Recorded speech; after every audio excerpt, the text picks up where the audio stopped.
Bismillah ar-Rahman ar-Rahim. Assalamu alaikum.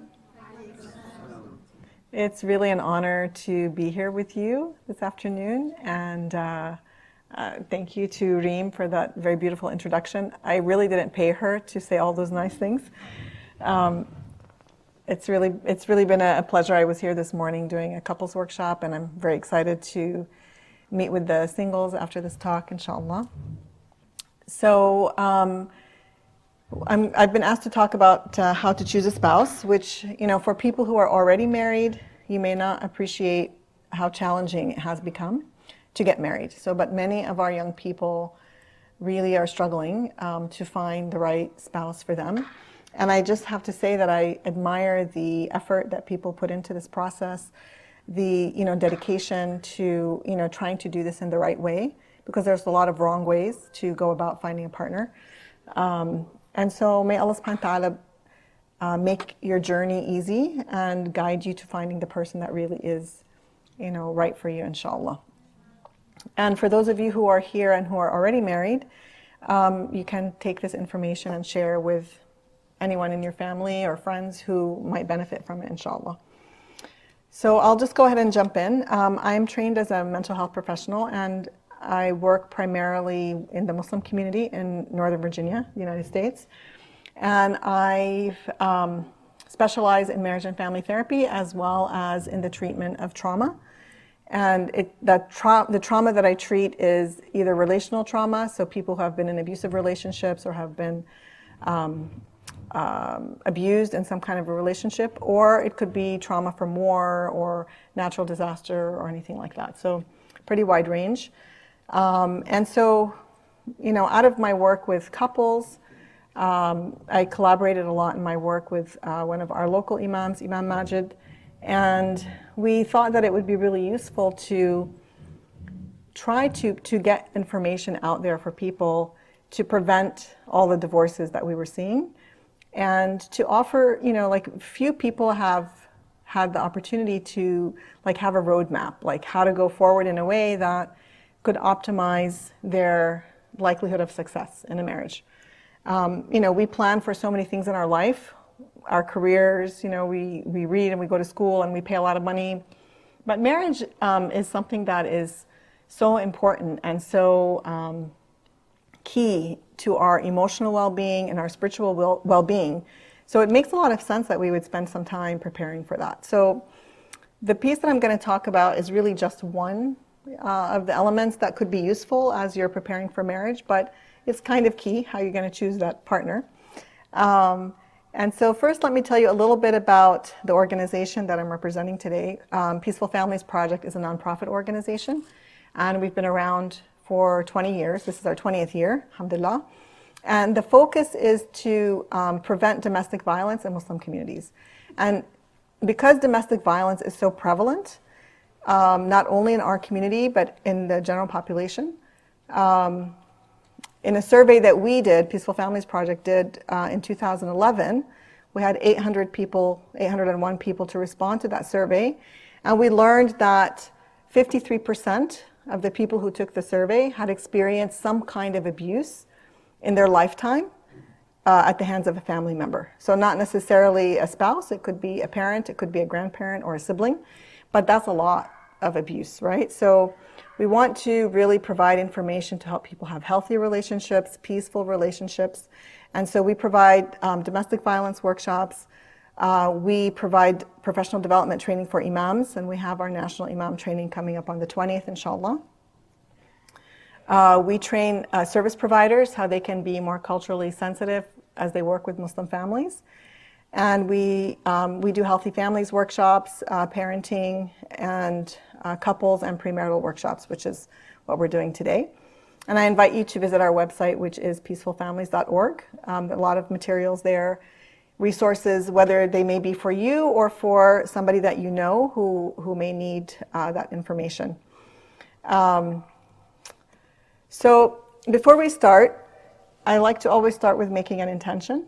And so just make your intention that this will be something that will really help you in your journey as you're preparing for marriage in order to attain the pleasure of Allah subhanahu wa ta'ala. Because that's really the first thing, is when we get married, we want to do that in a manner and with a person that will help us to get closer to Allah subhanahu wa ta'ala.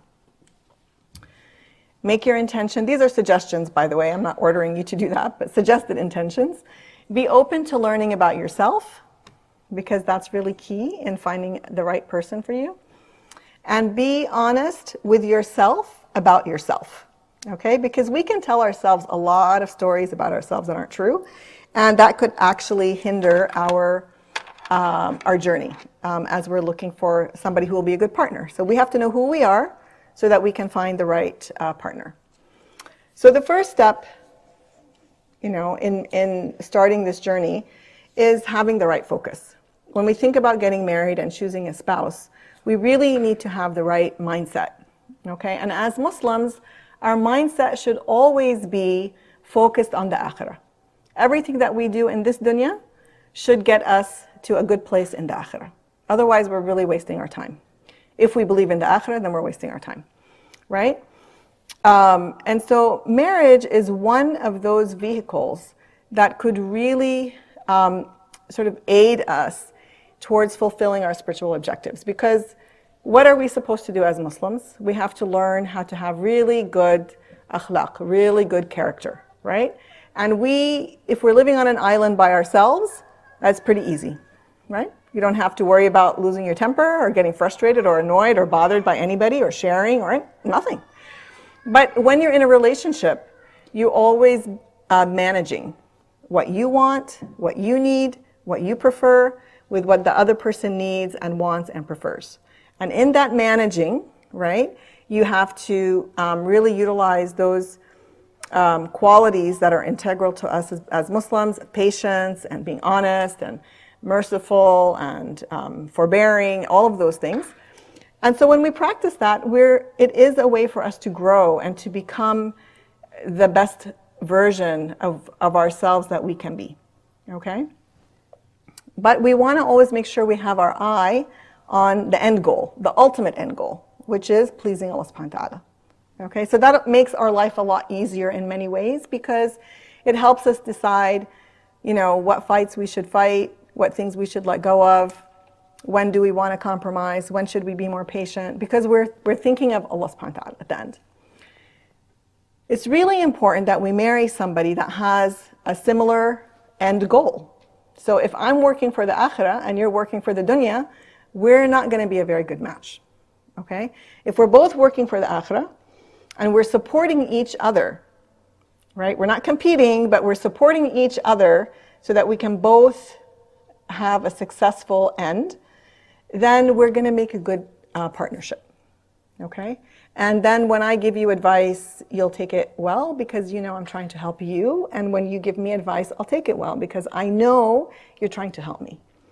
Okay? This is a very hard thing to do, of course, to maintain an akhirah focus all the time.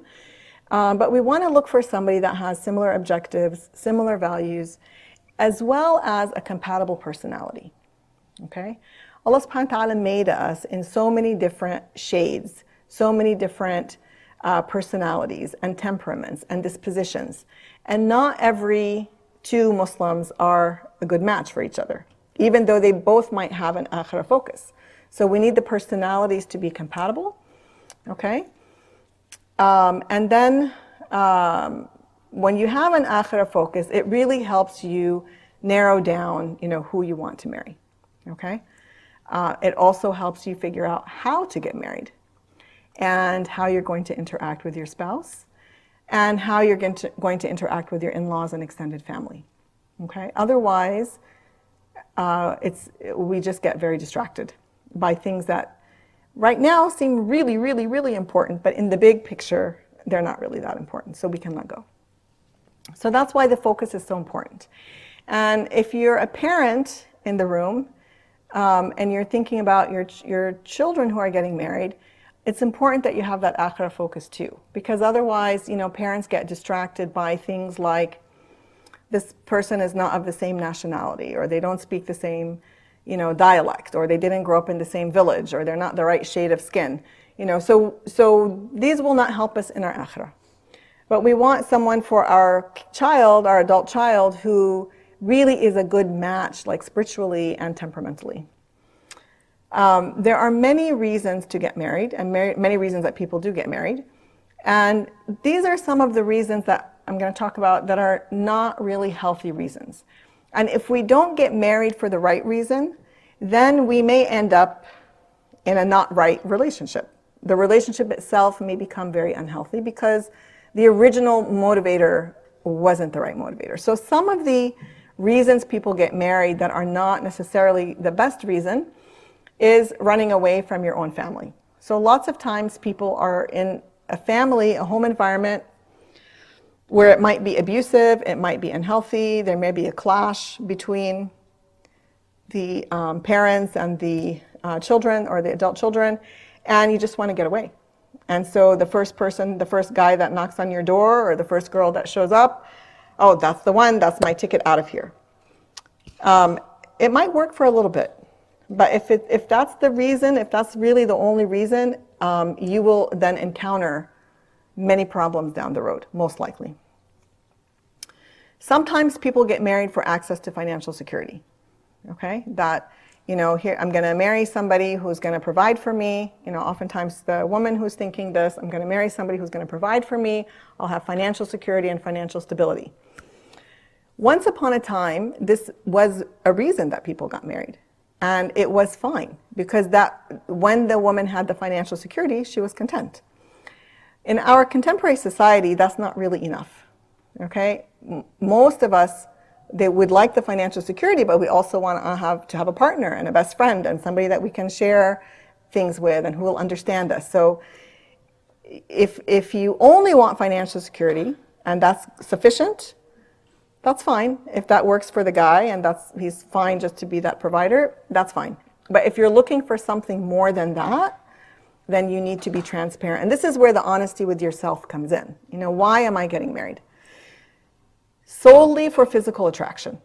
The key word here is solely, because physical attraction is very important in marriage. There are many young Muslims who are trying to be super good Muslims, and so they say that, okay, the physical attraction piece shouldn't matter. I'm just going to put that to the side as long as this is a pious, sister or a pious brother. Even if I find them unattractive, I should overcome that in my nafs and just go for it. This is a big mistake. Okay, Allah subhanahu wa ta'ala created us in so many different, ways of appearance, so that because we will appeal and find other people attractive, like we will find different looks attractive to us.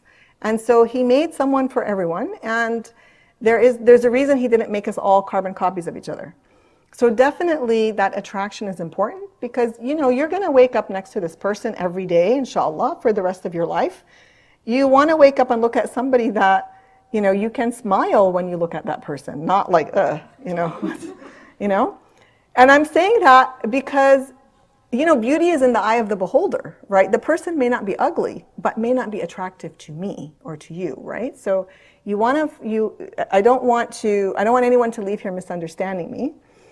What I'm saying here is if you're only marrying a person because they look good, very quickly that's not going to be enough because there's no substance there. But you do need to have some attraction. Sometimes people get married for the reason of guilt. What do I mean here? Why would somebody get married out of guilt? Any ideas? It's actually pretty common. Yeah. Okay, it may be that the person has been really nice to you, they've showered all kinds of gifts on you, and so you feel really bad. Okay, I should marry this person. It could be, yeah? Family pressure or family guilt. Okay, family pressure, right? We've brought all these people for you to meet. You're not meeting anybody. It's about time. You're never going to get married. It could be like that. Yep. Also, when people have engaged in a relationship that's not halal, they sometimes feel that the way to correct it is to get married, okay? And it may not be the right thing to do. If you have engaged in a relationship that's not halal and you want to begin living in a halal way, you have to determine, is this the person that I should continue my life with or not? Either way, you have to make tawbah to correct whatever Whatever you've done, that's not correct. But marriage doesn't necessarily solve that problem for you, okay? If it's not the right person for you, then chances are, people do end up in divorce after that. So guilt is not the reason to get married. Actually, guilt is a really bad factor in decision making in general. We shouldn't make decisions from a place of guilt. Forced marriage, somebody already mentioned that. If parents are pressuring, or relatives or community members are pressuring, then people sometimes feel like they can't say no.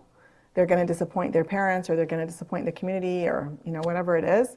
But that's not the right reason. And it also kind of invalidates your marriage, because you have to have two consenting adults, for an Islamic marriage.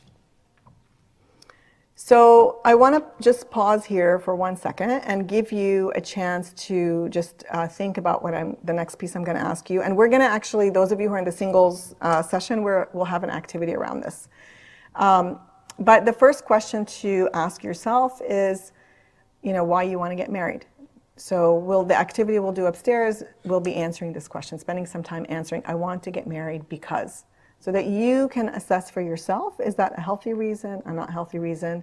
And if you're not sure if it's healthy or not, we can talk about it. And then what I hope to gain through marriage. Sometimes people just want to get married and that's the end goal.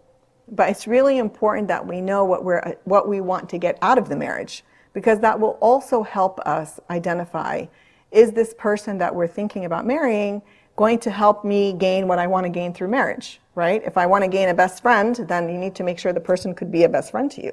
If I want to gain, financial wealth, okay, let's make sure the guy is wealthy. Although, money comes and goes. People could start wealthy and end up broke, and vice versa. So can be risky. Okay, so this is something just to ask yourself. So there's a really common misconception, and I think that feeds into some of the pressure that many of the youth experience from their families and from community members. People will introduce you to somebody and you may not be interested in that person. And then they may introduce you to another person. Maybe you're not interested.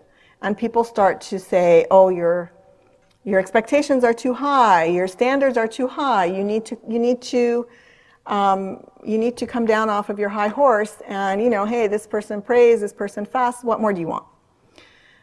So the common misconception is that if you have a good Muslim guy and a good Muslim girl, that now you're going to have a happy Muslim couple, and that's all there is to it. You guys are laughing, yeah. So there's a lot more to it than that. And it's really important that we don't oversimplify this process, okay? There are plenty of good Muslims, alhamdulillah, and good Muslimas. They may not be right for each other. It's really important that we understand that, even if we're helping someone else to get married, that we're not pressuring people. And this is, another reason that people feel guilt. They start to wonder, am I not even a good Muslim that I'm being so picky? I'm being so choosy? I tell people, be picky. You're going to spend the rest of your life with this person. Be picky. We take a lot of time to decide what clothes we're going to buy. We take a lot of time even to order on a menu. And we take a lot of time to decide on our career. We should take a lot of time to decide who is going to be our life partner. If Allah subhanahu wa ta'ala blesses you with children, who is going to be my co-parent in this life? Be picky, okay? So, some things to look for when you're choosing a spouse. You want to look at the personality, because it has to be a personality that meshes with yours. And how can you figure that out? How can you figure that out? How can you figure out if the personality will mesh with yours? You got to talk to them. That's right. That's right. So that might seem very obvious, but there are many cases where people actually skip that step, right? They don't really spend time interacting to determine whether or not their personalities could go together. So you need to spend some time interacting. I'll talk a little bit more about how to do that. The attraction piece is very important. Now, I do encourage people to kind of reflect on what are they putting in their list of what makes somebody attractive. Has to be 5'4.5", can only be a size 0, has to be 6'3", can't weigh more than 100 pounds. Like sometimes people get really, really too specific, okay? But generally, the person that you're considering should be someone that you feel some level of attraction to. That's very important, okay? But don't get really nitpicky. And then the common values that are important are religion. And by religion, it's not enough that I'm Muslim and you're Muslim. Because within how we understand and interpret Islam, there is a vast sort of spectrum, right? And so, in the book we give a lot of examples, even about things like, do you only eat dhabiha meat or you don't eat dhabiha meat? Do you watch TV? You don't watch TV. Do you think it's haram to watch TV, or you just don't watch TV because you don't like the programming, or you don't watch TV because you don't own a TV? Let's unpack this a little bit, because when you live with someone, those personal choices make a big difference in how are you going to spend your time with each other. What are you going to eat in your house? What are you going to eat when you go out? Is what you eat going to become an issue to fight about, right? So it's not enough just to say I'm Muslim, but what does that mean and how does that look in your daily life? And what's important to you about your deen, okay? Culture is very important. It plays a huge role. And by culture, I mean the vast scope of what defines culture, and that could include language and rituals and etiquettes and what's considered respectful and what's not considered respectful. It's really important. I myself am in a cross-cultural marriage. Also, we're interracial. Both of my children are in cross-cultural marriages. And we have one interfaith marriage, one of my sons' interfaith marriage. And so I'm not against any of that. I'm really for it. But I think people need to spend time thinking through the role that culture plays in your life. How does it show up? How does it show up for your family? What are the kinds of things that are going to be important? And are you willing to embrace the important things that are in your spouse's culture? Okay, because we're not going to marry someone to convert them to our culture if we're going to go cross-cultural. And cross-cultural marriages are becoming increasingly common and popular. So it's something that can really have an enriching contribution to your relationship, but it can also make it more challenging. The other thing is family, okay? It's true that it's the guy and the girl that are getting married, but these are also two families coming together. And I work with a lot of young people who say that, we're not going to live next to our families, so it doesn't really matter if they get along or not. But the fact is that one day, inshallah, you have children, the two sets of grandparents need to be able to coexist at least. It's nice if they like each other, okay? It's nice if they can be together during celebrations and vacations or whatever times. You want the families to be able to get along with each other. So it is important. It's not always possible. Sometimes people marry someone and the families don't get along.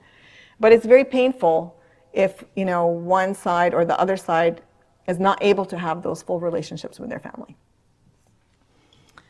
Okay, you want to find out if the person you're considering has common life goals, right? What is it that you're trying to achieve in this life? And are my goals compatible with your goals? They don't have to be identical, but they can't be contradictory, okay?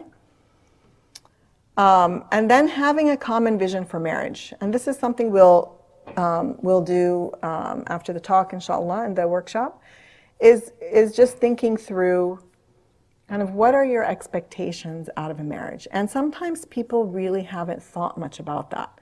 They just know that they want to have a happy life. Okay, but that's nice. We all want to have a happy life, but that's not enough to think about, right? You want to think about your expectations.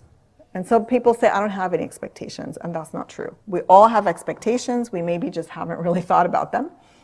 But when you have an expectation the minute you get disappointed, right? So you come home from work, and your spouse is already home from work, and there's no dinner on the table. And you're like, oh, what the heck, where's dinner? Well, did you ever communicate that you expected your spouse to be the person who puts dinner on the table? Did you communicate that, or it was just an assumption, right? Who's going to pay the bills? Who's going to be the primary caretaker if you have children? Who's responsible for taking out the trash? right?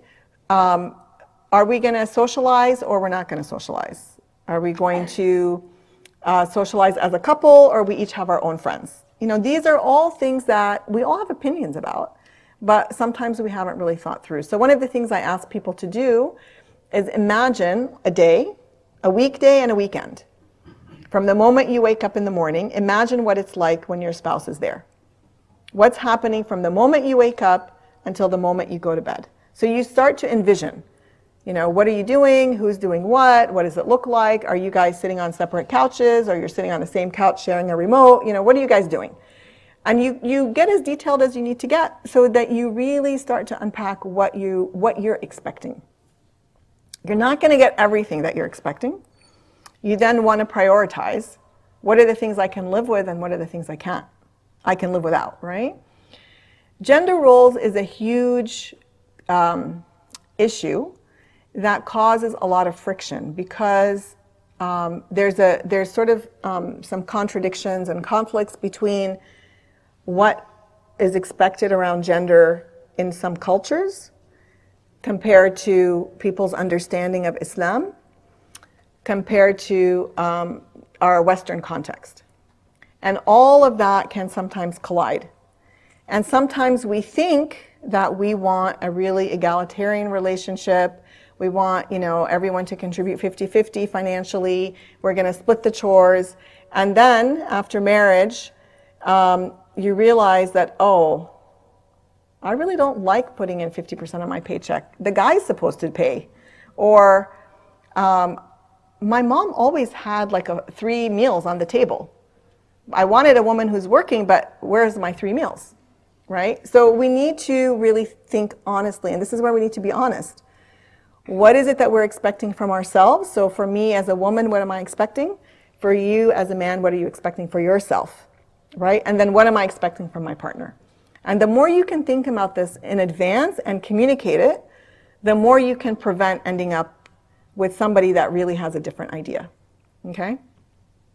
You want to think about, you know, what your expectations are around children and parenting, the role of the extended family. So this is a really common one, and where I live, I don't know if this is a common issue here, but people get married and then they end up in my office because, you know, she says, I didn't know we were going to live with his parents. I thought when they got old and they need to be cared for, but I never knew I had to live with them. Okay? This is not what he said. He betrayed me. He wasn't honest. Or the husband will say, she doesn't want to take care of my mom. She's supposed to. Isn't she a good Muslim woman? She should take care of my mom. But they didn't actually talk about it, right? How often are we going to visit extended family? Once a week? Every day? They're going to go on all of our vacations with us? They're not. It's really important to talk about that.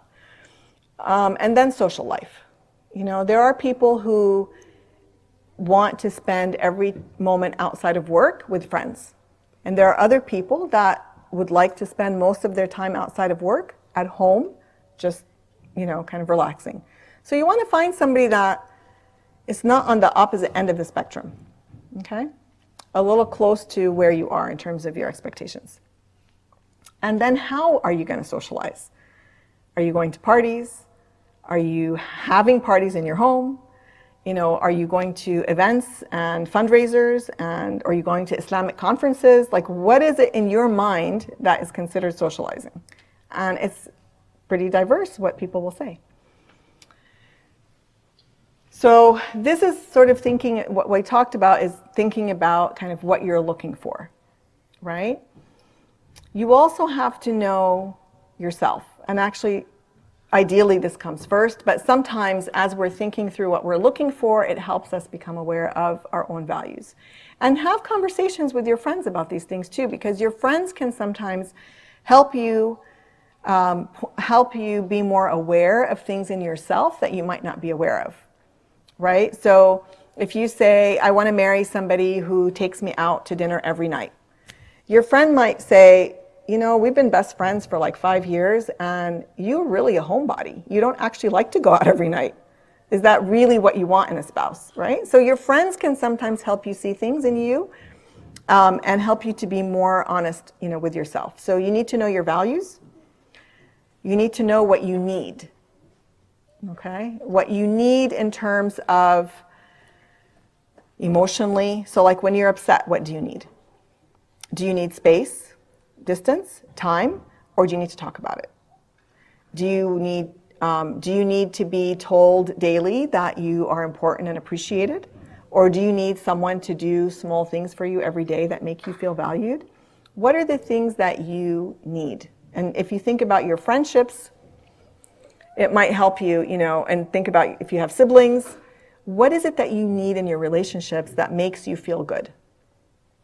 Know your deal breakers, okay? What are some things in a relationship that you would end the relationship because it's no longer acceptable? And that's really varies for a lot of people. Some people say, it's a deal breaker if the person ever drinks alcohol. That's a deal breaker. Or it's not a deal breaker if they drink, but as long as they pray. But if they don't pray, that's the deal breaker. What are your deal breakers? Because you want to convey that to whoever you're speaking with as you're getting to know someone for marriage, so that you don't end up getting emotionally attached to someone and the deal breaker is already there. Okay? It helps you screen. Okay, we talked about expectations. Here, reflect on what you've learned about marriage from your parents and others. It's really important that you observe other people's relationships, okay? And notice what you like, what you don't like. So maybe you notice a couple, even in the grocery store, anywhere, arguing. And you think, oh, I don't want that in my relationship. Yelling and screaming at each other. I don't want that in my relationship. Okay, what do I want instead? I want to be able to talk about a problem in a calm way with somebody who's willing to listen. So then when you're getting to know someone, make sure you can have an argument in a calm manner with that person, okay? Like identify what you want. Think about your parents' marriage. What are the things that they've done right and you want to make sure you bring into your own relationship? What are the things that they've done wrong and you want to make sure not to do that? Okay, and how can you not do that? What do you need in order to not do that? Look at other people. Look at, people who are just a little bit older than you or a little bit younger even, who are already married. Interview people. Ask people what's helped them in their marriage. What do they wish they had known before getting married? Okay, so do your research. Do a lot of research. And then reflect on all of that and see, where you are with that. Know your love language. How many of you have heard of the 5 love languages? Okay, a fair amount of people. So there's a website which is called 5lovelanguages.com, and you can take an online, it's free, sort of inventory, and it helps you understand what your love language is. So there's a psychologist, and he's also, I believe, a minister, who identified these 5 love languages. And it's basically how we communicate our love for someone and what we need in order to feel loved. Okay? And interestingly enough, people have very different love languages. So I work with a lot of couples and they come in and their complaint is, I don't feel loved. Even though the other person is swearing up and down, but I love her or I love him. Why don't they feel loved?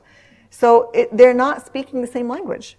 Okay? So the languages that Dr. Chapman identified are words of affirmation. So some of us really need to hear words like appreciations, like, you did a great job this morning with fill in the blank, or you look really nice today, or I really care about you. I'm so glad I married you. Those kind of words for some people are very important. And if they don't hear those words, they don't feel loved. For other people, it's physical touch. It could be a hug. It could be just sort of, rub on the shoulder. It could be holding hands. And if they don't get that kind of communication, they may not feel loved. Okay? Other people, it's quality time. I just want you to spend time with me, put away your phone, don't look at anything, don't even watch TV. We're just going to sit with each other, no distractions. Just be with me for that time. And that could be very important to people. Acts of service is like, making a meal for someone, bringing a cup of tea, filling up the gas tank, so even though I didn't use your car, but I know that would really make you happy. I take the car out before you go to work and put gas in it, make the bed, things like that. Acts of service. And many people express their love in that way. So when let's say it's a man who's expressing his love in that way, he makes sure her gas tank is always full, and he picks up groceries on his way home, and he even sets the table without being asked, and whatever it is. And then she's crying in my office and saying, like, he doesn't love me. And he's like, I don't understand. Like, I do everything I can. And she says, but you didn't say it. Or when we were sitting together, you're looking at your phone. Okay? So he's communicating it, but she's not understanding it. It might as well be like somebody speaking Chinese to another person who only understands Russian. I mean, it's not getting there. So, and the last one is gifts. And gifts is not about the monetary value. The people who love to give gifts, they'll even make, something, a little card, or, it doesn't have to even be something purchased. Leave a sticky note in your lunchbox that says, I love you. Like, little gifts, or it could be big gifts, expensive gifts.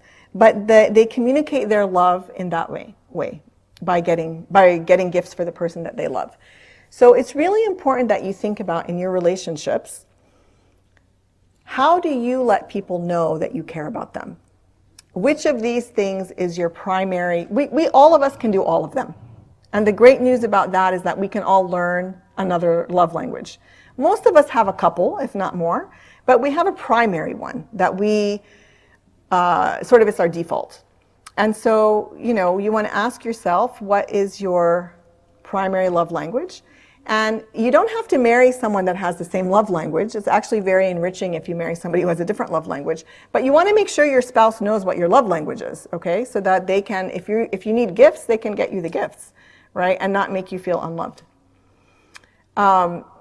This next one I'm just going to talk about briefly, and we'll do it in the workshop, inshallah. But Allah subhanahu wa ta'ala describes spouses as garments for one another, right?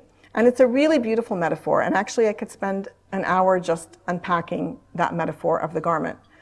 But it's really important for us to know how we need to be taken care of. If you think of yourself as a garment, like and you came with a label in the back of you that said how you need to be taken care of.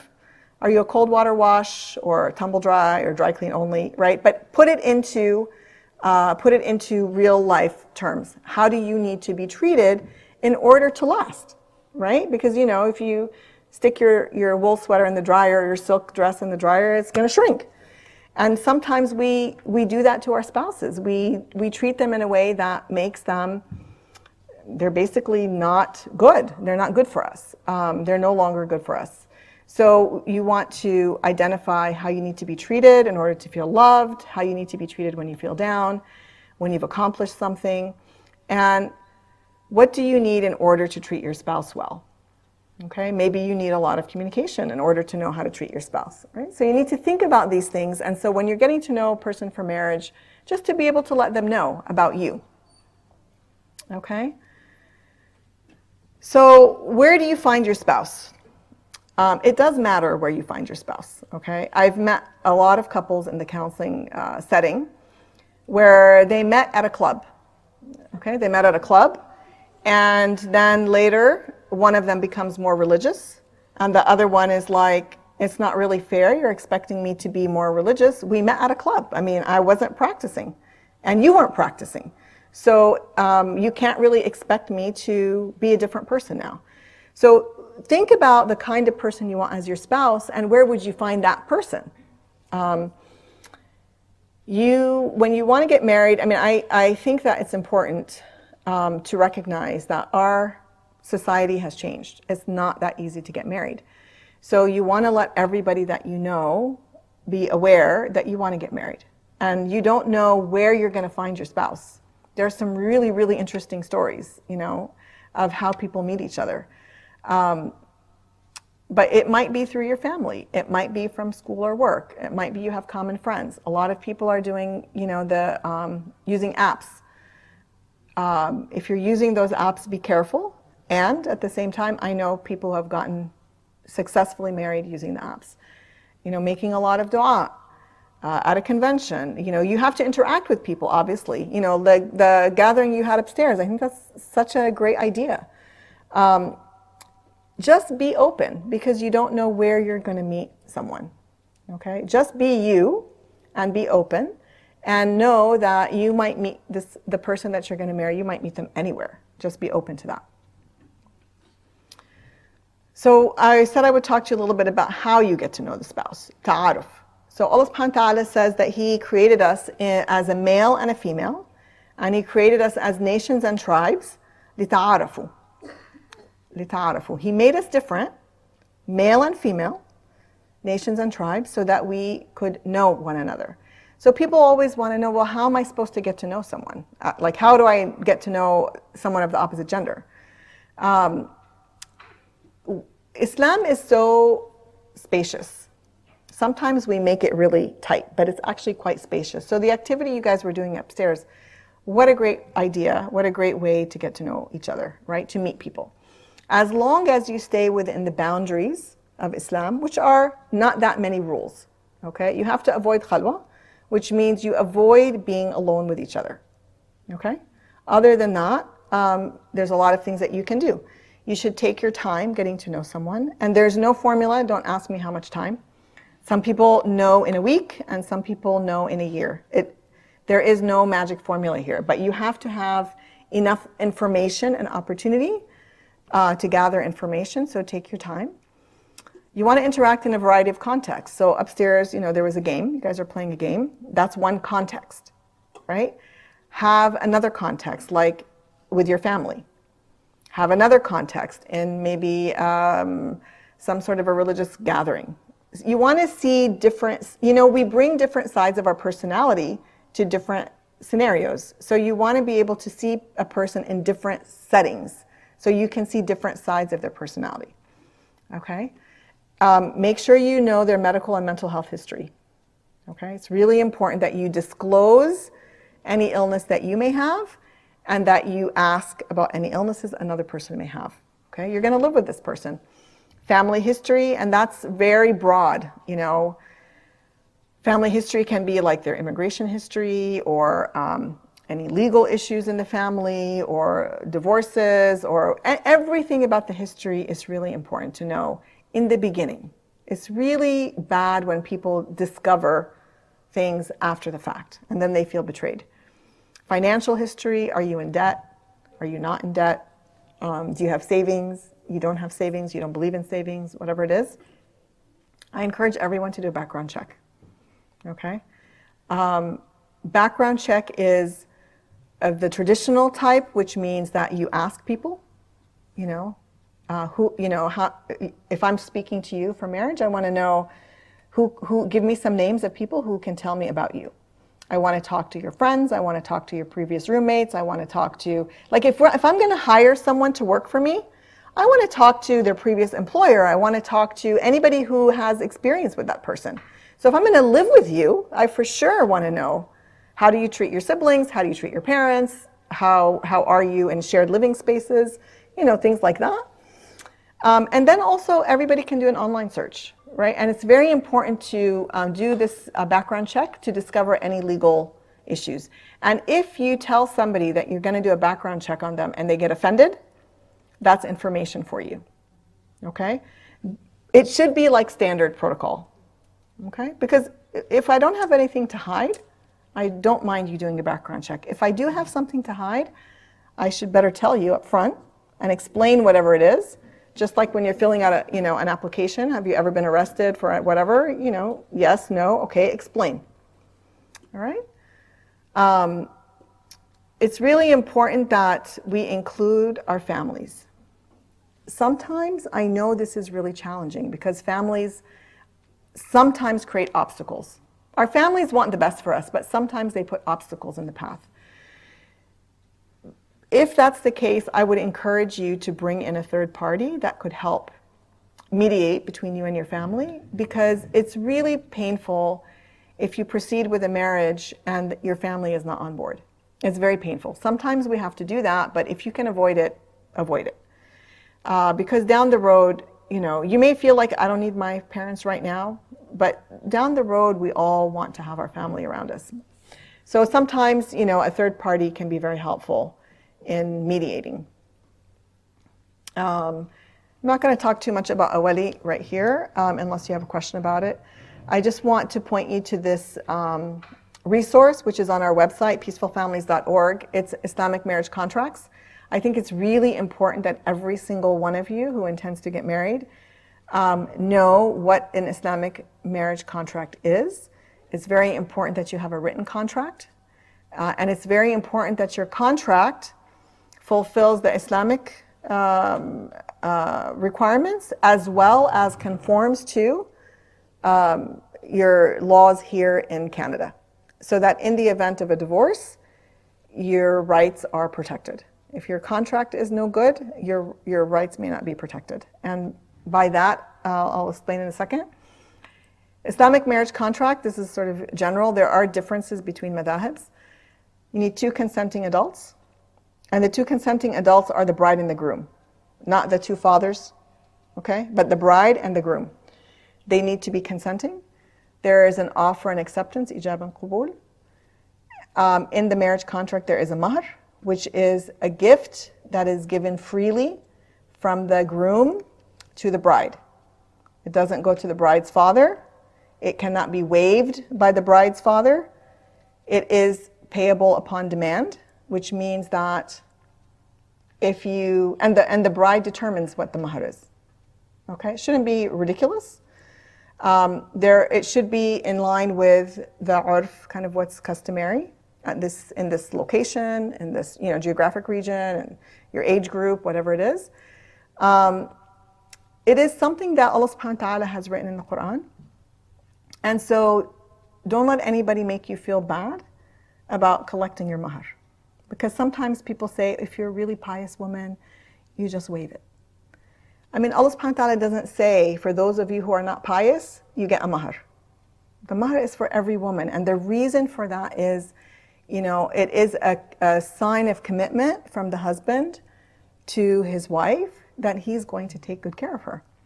And it is also something that she can fall back on if he's the primary provider, that she has something.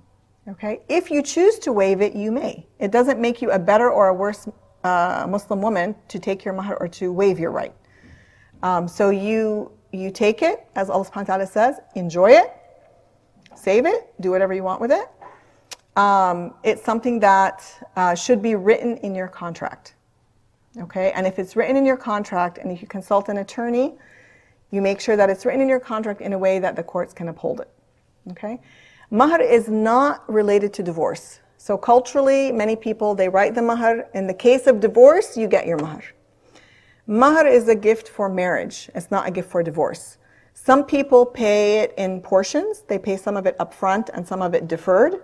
That's okay. But at any point in time, if you want your mahr, you can ask for it. It has nothing to do with divorce. It's related to marriage. We need to have witnesses for a marriage. So the whole thing about secret marriage, all of that, this is really not a part of our tradition. Our marriage needs to have witnesses and needs to be publicized. I'm looking at the time. It's like 10 after 5. We started pretty late. Do I have a few more minutes, or do I need to end here? How much longer do you need? Can finish in about 5 minutes. Is that all right? Yeah, 5 minutes. Okay. So our marriages are a contract. Okay, Allah subhanahu wa ta'ala talks about it as mithaq ghalid. It is a contract, and it is witnessed first and foremost by Allah subhanahu wa ta'ala. I encourage you to do a written contract, as I said. But even if it's verbal, even if you do a verbal contract, it is still a contract. And so metaphorically know what you are signing. In Islam, when we make a contract, when we make an agreement with someone, we are committed to that. So know what you're signing. When you're doing your nikah, you are making a commitment to take care of each other. You're making a commitment to be loyal to each other, faithful to each other. You're making a commitment to fulfill each other's needs. There's no one-way streets in Islam. Okay? It's all about mutuality. You are making a commitment to honor any terms that you put in your contract. So you can add terms to your marriage contract, like I want my own house, I'm not going to live with my in-laws. You can put that in your contract. Whatever you want. That falls within the Shara. You cannot put something in your contract that violates the Sharia or violates your laws here in Canada.